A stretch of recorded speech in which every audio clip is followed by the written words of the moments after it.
Ngayon, yung lulutuin natin is sibas. Ito po yung sibas po. Yung relatives ng bangus. Yan. Hindi ko alam kung ano sa Bisaya. Sa atin yan sa Pinas. Pero dito is tinatawag nila na sibas. Sibas inside oven or sibas dahil poro. Ito po yung mga spices. Ito po yung lemon chili pickles, mango pickles, 2 tablespoon.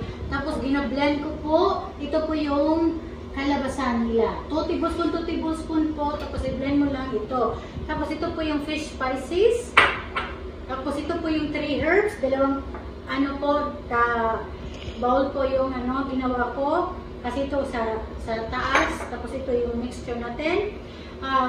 Coriander, parsley, and isbent is dill leaves. Puro po sila leaves.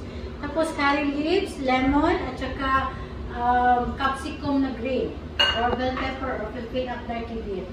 Tapos ito po yung mga spices, Daco spices, Kisbara powder, black pepper powder, tapos Arabic spices, Camun spices, salt, depende na po, tikman niyo po kung maalat o hindi, dagdagan niyo po. Dinagdagan ko lang yung curry powder at saka ito po. Ito po yung tatlo yung dinagdag ko. Yan, curry, paprika, at saka dapos powder. Ito po yung dapos powder, guys. Yan po siya, yung lahat. At saka ito po yung mista dalawa. Tara, simulan na natin! Yan na, guys. Ito po yung ating 3 herbs. Yan siya. Tapos lagay na po natin itong spices natin. Yan. Haluin ko muna, guys.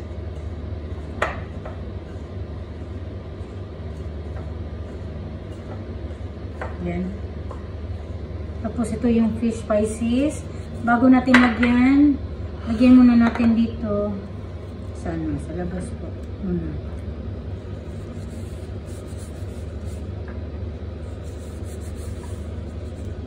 Yan po siya, guys. Pahiran lang muna natin siya. Ito din yung isa.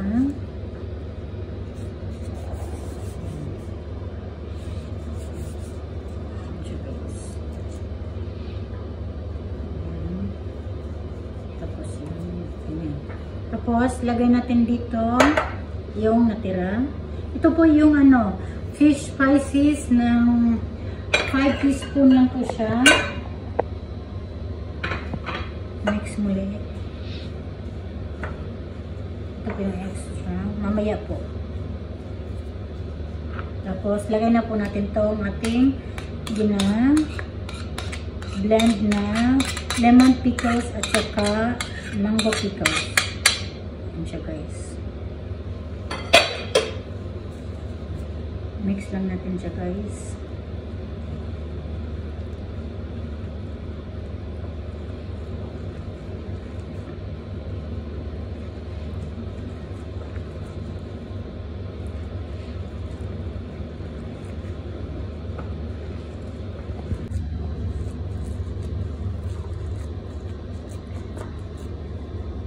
Yan siya guys. Lagay na natin. Na-mix na ko na po. Lagay natin siya dito guys. Sa ating ano.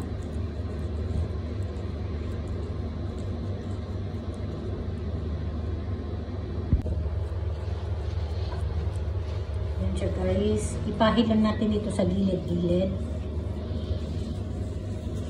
Yan.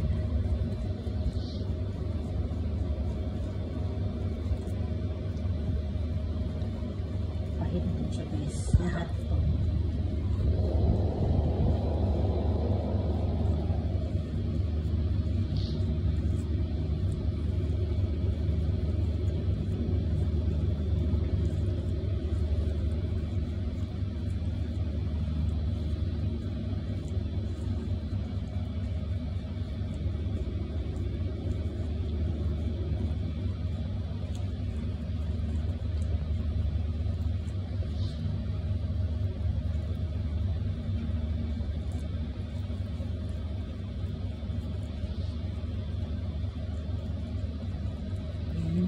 Siya.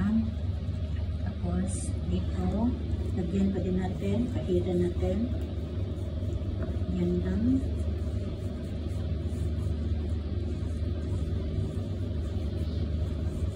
Tapos kabila.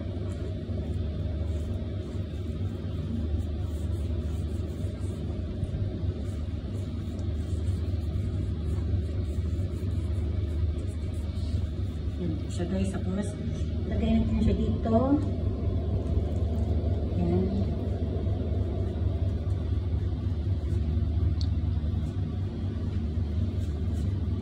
Ano po siya?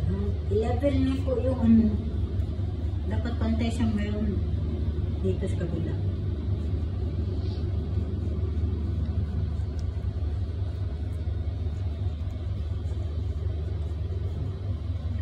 Tapos, lagyan natin ng curry leaves. Ayan siya. Capsicum green or purple at dark twig. Outkibit. Then, lemon. I-ano muna natin.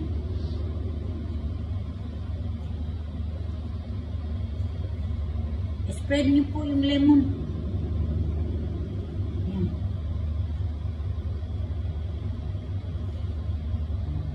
Tapos, ito po yung 3 herbs natin guys. Ito po yung extra. I-ano natin sa taas. Ayan.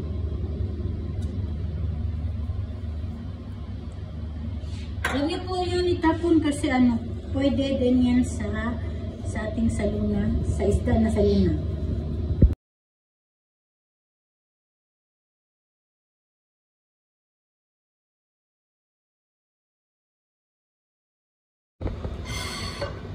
Yan na po siya guys. Ilagay na natin sa ating oven pero sa mahina po na apoy muna sa baba. Kung sa taas, kung automatic yung oven niyo po, pwede po yung ano, yung sa low temperature lang po kayo.